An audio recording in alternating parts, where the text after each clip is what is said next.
आज मैं आपको मुंशी प्रेमचंद की कहानी सुनाने जा रही हूँ। हिंदी साहित्य में मुंशी प्रेमचंद से सभी अवगत हैं और उनकी कहानियाँ उनके समय के अनुसार बहुत सारी चीज़ें हमारे जो समाज में फैली बुराइयाँ या उनके लाइफ का जो अनुभव थे वो इन कहानियों में है। तो आज ये कहानी सुनाऊंगी, वो है नमक का दरोगा। कहानी इस प्रकार है। जब नमक का विभाग बना और ईश्वर प्रदत्त वस्तु के व्यवहार करने का निषेध हो गया तो लोग चोरी चोरी इसका व्यापार करने लगे और अनेक प्रकार के छल प्रपंचों का सूत्रपात हुआ। कोई घूस से काम निकालता था, कोई चालाकी से। अधिकारियों के पोबारा थे। पटवारीगिरी का सर्वसम्मानित पद छोड़ लोग इस विभाग की बर्क अंदाजी करते थे। इसके दरोगा पद के लिए तो वकीलों का भी जी ललचता था। यह वह समय था जब अंग्रेजी शिक्षा और ईसाई मत को लोग एक ही वस्तु समझते थे। फारसी का बोलबाला था। प्रेम की कथाएं और श्रृंगार रस के काव्य पढ़कर फारसीदा लोग उच्च सर्वोच्च पदों पर नियुक्त हो जाया करते थे। और मुंशी वंशीधर भी जुलेखा की विरह कथा समाप्त करके मजनू और फरहाद के प्रेम प्रसंगों को, नील और नल की लड़ाई, अमेरिका के आविष्कार से अधिक महत्व की बातें समझते थे। रोजगार की खोज में निकले। उनके पिता एक अनुभवी पुरुष थे। समझाने लगे, बेटा घर की दुर्दशा देख रहे हो, ऋण के बोझ से दबे हुए हैं, लड़कियां हैं वे बढ़ती जा रही हैं, उनकी उम्र बढ़ती जा रही है, मैं कगारे का वृक्ष हो रहा हूं, न मालूम कब गिर पड़ूं। अब तुम ही घर के मालिक हो, नौकरी में ओहदे की ओर ध्यान मत देना, यह तो पीर का मजार है। निगाह चढ़ावे और चादर पर रखनी चाहिए। ऐसा काम ढूंढना जहां कुछ ऊपरी आय हो। मासिक वेतन तो पूर्णमासी का चांद है जो एक दिन दिखाई देता है और घटते घटते लुप्त हो जाता है। ऊपरी आय बहता हुआ स्रोत है जिससे सदैव प्यास बुझती है।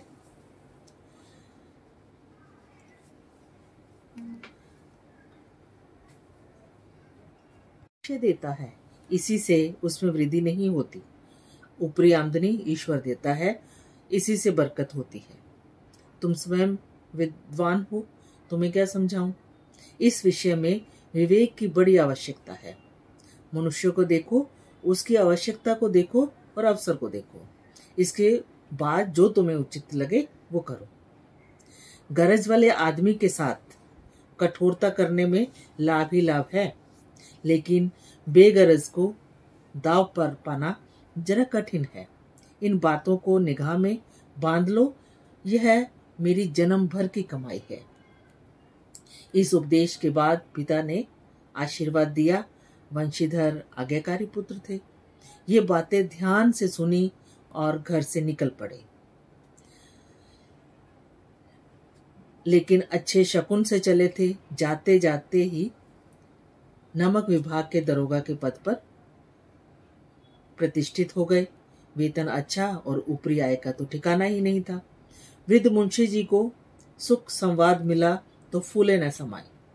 महाजन कुछ नर्म पड़े और कलवार की आशालता लहराई। पड़ोसियों के हृदय में कांटे चुभने लगे। जाड़े के दिन थे और रात का समय। नमक के सिपाही चौकीदार नशे में मस्त थे। मुंशी वंशीधर को यहाँ आए अभी 6 महीने से अधिक न हुए थे, लेकिन इस समय में ही उन्होंने अपनी कार्यकुशलता और उत्तम आचार से अफसरों को मोहित किया था। अफसर लोग उन पर विश्वास करने लगे थे। नमक के दरोगा नमक के दफ्तर से 1 मील दूर की ओर जमुना बहती थी। उस पर नावों का एक पुल बना हुआ था। दरोगा जी किवाड़ बंद किए मीठी नींद सो रहे थे। अचानक आंख खुली तो नदी के प्रवाह की जगह गाड़ियों की आवाज और मलाहों का शोर सुनाई दिया और वो उठ बैठे। इतनी रात गए गाड़ियां क्यों नदी के पार जाती हैं? अवश्य कुछ न कुछ गोलमाल है। तर्क ने भ्रम को पुष्ट किया। वर्दी पहनी, तमचा जेब में रखा और बात की बात में घोड़ा बढ़ाए हुए पुल पर आ पहुंचे। गाड़ियों की एक लंबी कतार पुल के पार जाती देखी। डांट कर पूछा, किसकी गाड़ियां हैं? थोड़ी देर तक सन्नाटा रहा। आदमी में कुछ कानाफूसी हुई। तब आगे वाले ने कहा, पंडित अलोपी दीन की। कौन पंडित अलोपी दीन? दातागंज के मुंशी वंशीधर चौके। पंडित अलोपी दीन इस इलाके के सबसे प्रतिष्ठित जमींदार थे। लाखों रुपयों का लेन देन करते थे। इधर छोटे से बड़े कौन ऐसे थे जो उनके ऋणी ना हो। व्यापार भी लंबा चौड़ा था। बड़े चलते पुर्जे आदमी थे। अंग्रेज अफसर उनके इलाके में शिकार खेलने आते और उनके मेहमान होते। मुंशी ने पूछा, गाड़ियां कहाँ जाएंगी? उत्तर मिला, कानपुर। लेकिन इस प्रश्न पर कि इसमें क्या है, सन्नाटा छा गया। दरोगा साहब का संदेह और बढ़ा। कुछ देर तक उत्तर की बाट देखकर जोर से बोले, क्या तुम सब गूंगे हो गए हो? हम पूछते हैं, इसमें क्या लदा है? जब इस बार भी कोई उत्तर न मिला तो उन्होंने घोड़े को एक गाड़ी से मिलाकर बोरे को टटोला। भ्रम दूर हो गया। यह नमक के ढेले थे। पंडित अलोपी दीन अपने सजीले रथ पर सवार कुछ सोते कुछ जागते चले आते थे। अचानक कई गाड़ी वालों ने घबराए हुए आकर जगाया और बोले, महाराज, दरोगा ने गाड़ियां रोक दी हैं और घाट पर खड़े आपको बुलाते हैं। पंडित अलोपी दीन का लक्ष्मी जी पर अखंड विश्वास था। वह कहा करते थे कि संसार का तो कहना ही क्या, स्वर्ग में भी लक्ष्मी का ही राज्य है। उनका यह कहना यथार्थ ही था। न्याय और नीति सब लक्ष्मी के ही खिलौने। जिन्हें वह चाहती है नचाती है। लेटे ही लेटे गर्व से बोले, चलो हम आते हैं। यह कहकर पंडित जी ने बड़ी निश्चिंतता से पान के बीड़े लगाकर खाए। फिर लिहाफ ओढ़े हुए दरोगा के पास आकर बोले, बाबूजी, आशीर्वाद। कहिए, हमसे ऐसा कौन सा अपराध हुआ कि गाड़ियां रोक दी गई? हम ब्राह्मणों पर तो आपकी कृपा दृष्टि रहनी ही चाहिए। वंशीधर रुखाई से बोले, सरकारी हुक्म। पंडित अलोपी दीन ने हंसकर कहा, हम सरकारी हुक्म को नहीं जानते न सरकार को। हमारे सरकार तो आप ही हैं। हमारा और आपका तो घर का मामला है। हम कभी आपसे बाहर हो सकते हैं? आपने व्यर्थ का कष्ट उठाया। यह नहीं हो सकता कि इधर से जाएं और इस घाट के देवता को भेंट न चढ़ावें। मैं तो आपकी सेवा में स्वयं ही आ रहा था। वंशीधर पर ऐश्वर्य की मोहनी वंशी का कुछ प्रभाव न पड़ा। ईमानदारी की नई उमंग थी। कड़क कर बोले, हम उन नमक हरामों में से नहीं हैं जो कोड़ियों पर अपना ईमान बेचते फिरते हैं। आप इस समय हिरासत में हैं। आपको कायदे के अनुसार चालान होगा। बस मुझे अधिक बातों की फुर्सत नहीं है। जमादार बदलू सिंह, तुम इन्हें हिरासत में ले लो, मैं हुक्म देता हूं। पंडित अलोपी दीन स्तंभित हो गए। गाड़ी वालों में हलचल मच गई। पंडित जी के जीवन में कदाचित यह पहला ही अवसर था कि पंडित जी को ऐसी कठोर बातें सुननी पड़ी। बदलू सिंह आगे बढ़ा, किंतु रोब के मारे यह साहस न हुआ कि उनका हाथ पकड़ सके। पंडित जी ने धर्म को धन का ऐसा निरादर करते कभी न देखा था। विचार किया था कि यह अभी उदंड लड़का है, मोह माया के जाल में अभी पड़ा नहीं है, अलहड़ है, झिझकता है। बहुत दीन भाव से बोले, बाबू साहब ऐसा न कीजिए, हम मिट जाएंगे, इज्जत धूल में मिल जाएगी। हमारा अपमान करने से आपके हाथ में क्या आएगा? हम किसी तरह आपसे बाहर थोड़े ही हैं। वंशीधर ने कठोर स्वर में कहा, हम ऐसी बातें नहीं सुनना चाहते। आलोपी दिन ने जिस सहारे को चट्टान समझ रखा था, वह पैरों के नीचे खिसकता हुआ मालूम हुआ। स्वाभिमान और धन ऐश्वर्य की कड़ी चोट लगी, किंतु अभी तक धन की शक्ति पर पूरा भरोसा था। और बोले, लाला जी 1000 के नोट बाबू साहब को भेंट करो। आप इस समय भूखे सी के तरह हो रहे हैं। वंशीधर ने नर्म होकर कहा, 1000 नहीं, 1,00,000 भी मुझे सच्चे मार्ग से नहीं हटा सकते। धर्म की इस बुद्धिहीन दृढ़ता और देव दुर्लभ त्याग पर मन झुंझलाया। अब दोनों शक्तियों में संग्राम होने लगा। धन ने उछल उछल कर आक्रमण करने शुरू किए। 1 से 5, 5 से 10, 10 से 15, 15 से 20,000 तक नौबत पहुंची। किंतु धर्म अलौकिक वीरता के साथ बहुसंख्यक सेना के सामने अकेला पर्वत की तरह अटल खड़ा था। आलोपी दिन निराश होकर बोले, अब इससे अधिक मेरा साहस नहीं, आगे आपको अधिकार है। वंशीधर ने अपने जमादार को ललकारा। बदलू सिंह मन में दरोगा जी को गालियां देता हुआ पंडित आलोपी की तरफ बढ़ा। पंडित जी घबराकर 2-3 कदम पीछे हट गए और बहुत ही दीनता से बोले, बाबू साहब ईश्वर के लिए मुझ पर दया कीजिए, मैं 25,000 पर निपटारा करने के लिए तैयार हूँ। असंभव बात है। 30,000 पर? किसी भी तरह संभव नहीं। क्या 40,000 पर भी नहीं? 40,000 नहीं, 40,00,000 पर भी असंभव है। बदलू सिंह, इस आदमी को हिरासत में ले लो, अब मैं एक शब्द नहीं सुनना चाहता। धर्म ने धन को पैरों तले कुचल डाला। आलोपी दिन ने एक हृष्ट पुष्ट मनुष्य को हथकड़ियां लिए हुए अपनी तरफ आते देखा। चारों ओर निराश दृष्टि से देखने लगे और उसके बाद मूर्छित होकर गिर पड़े। दुनिया सोती थी, पर दुनिया की जीभ जागती थी। सवेरे देखिए तो बालक वृद्ध सबके मुंह से यही बात सुनाई देती थी, जिसे देखिए वही पंडित जी के इस व्यवहार पर टीका टिप्पणी कर रहा था। निंदा की बौछारें हो रही थी, मानो संसार से अब पापी का पाप कट गया। पानी को दूध के नाम से बेचने वाला ग्वाला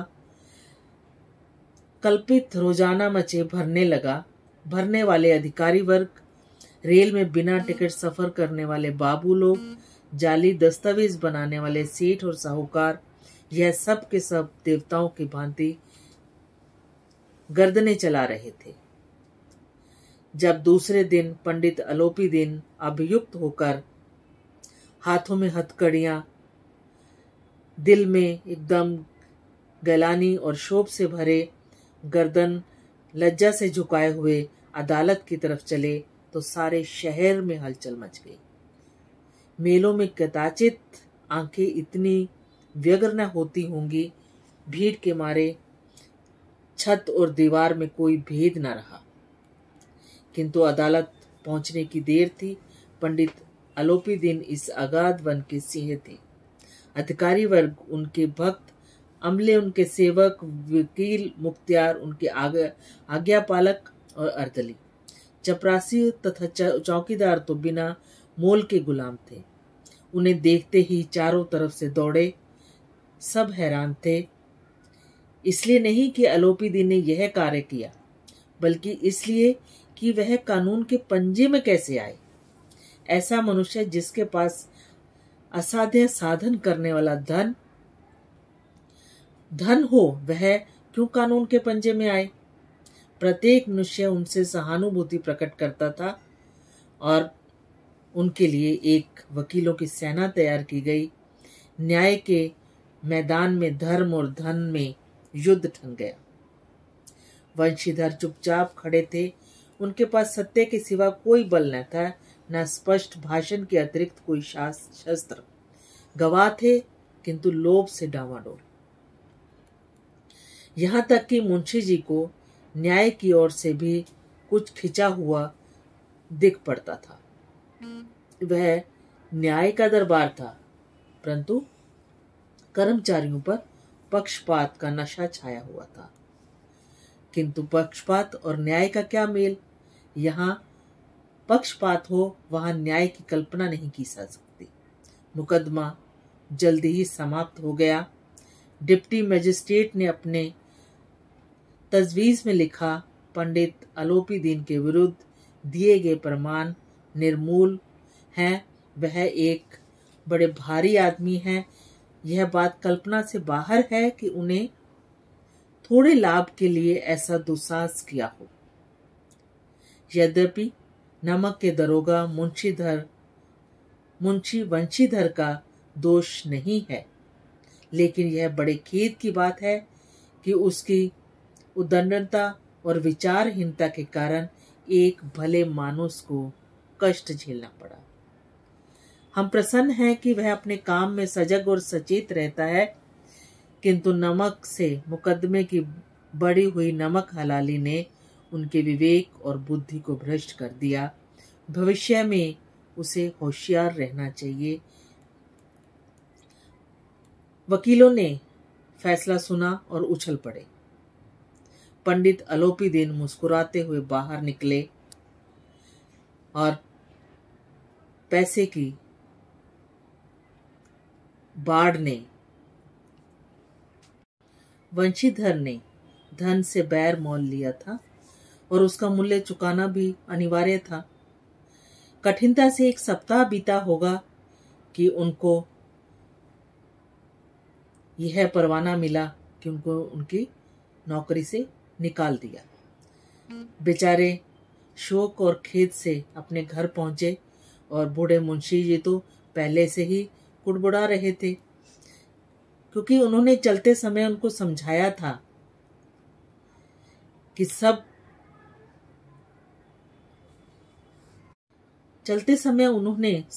समझाया था, पर इस लड़के ने एक नहीं सुनी और कहा भी था कि बुढ़ापे तक भगत बनकर बैठे और वहां बस यही सूखी तनख्वाह।